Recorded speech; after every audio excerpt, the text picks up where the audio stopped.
Ang tanong ni Freya, Sir, paano naman po mag-factor ng polynomials?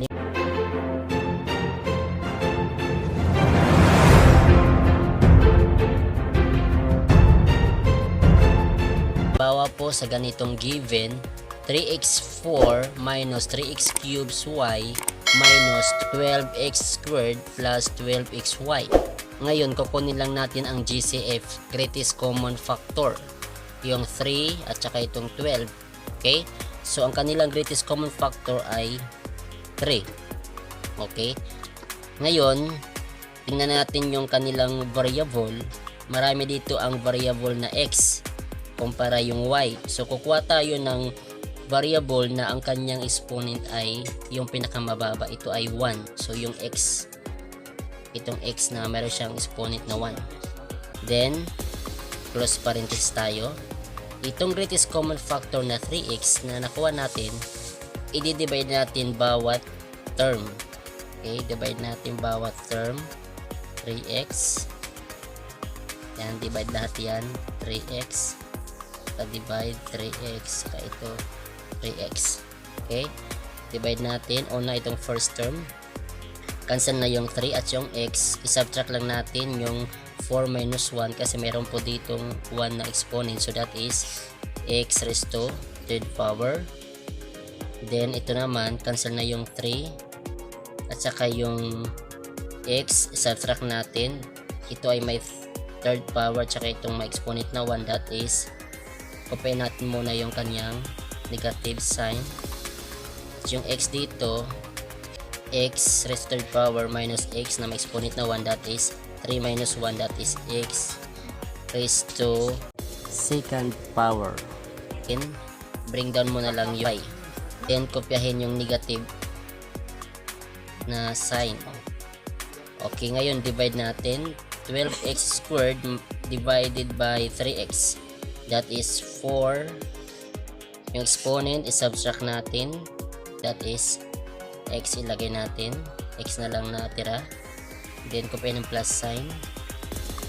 So, divide natin ulit. Itong 12 at saka yung 3, that is 4. Cancel na itong variable na x. O natira na lang ay y. Then, close parenthesis. Okay? So, ganun lang po ang pagkuha ng greatest common factor. Yung number na parehas na meron sila, yung pinakamataas, at saka yung variable, kukunin mo yung pinakamababa yung exponent. Then, i-divide mo bawat term. Okay? So, hindi pa nagtatapos ang ating pag-factor. Okay? So, ngayon, ang gagawin natin, ipa-factor natin yung nandito sa loob ng close parenthesis. Okay? So, isulat lang natin ulit itong 3x. 3x, sulat natin. Then, maglagay tayo ng brackets. Okay? So, ito muna ating kukunin ng factor. Okay, ito muna ang dalawa na to sa loob ng close parenthesis. Okay, yung factor nito ay ang pinakamababa na kukunin natin na exponent, itong x squared. So, lagay natin x squared. X squared.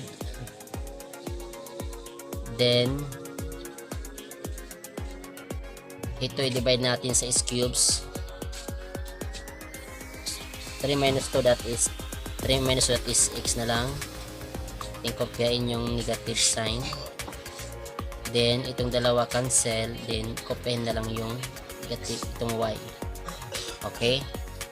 Next, ito naman, kunin natin ang kanilang, kunin natin ito yung kanilang greatest common factor. So, ang greatest common factor dito ay 4. So, lagyan natin negative 4. 4 siya. Negative 4. Then, i-divide natin, cancel na yung 4. So, yung tira na lang ay yung x. Yan. Ilagay natin siya sa close parenthesis. Then, negative 4 divided by positive 4. So, mag-change tayo ng sign, that is negative. Cancel na yung 4, ang tira ay y. So, y lagay natin. Okay? So, ito na ang factor ng pangatlo at pang-apat na term dito sa loob ng parenthesis. Okay.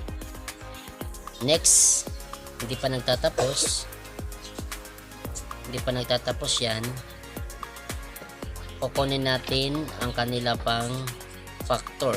Okay, copy natin to, i-write lang natin itong 3x, itong 3x, then makikita natin may parehas dito, itong common parehas, so copy natin to x minus y, dahil parehas sila, isa lang natin copy dito, then ito siyang x squared, then itong negative 4.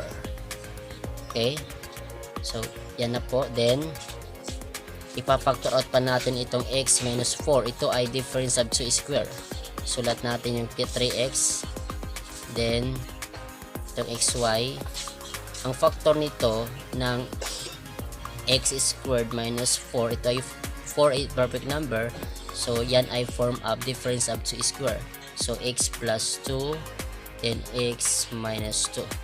So ito ang final answer. So ito ang factor ng given natin na 3x fourth power minus 3x cubed y minus 12x squared plus 12xy. Ang factor niya 3x times xy times x plus 2 times x minus 2.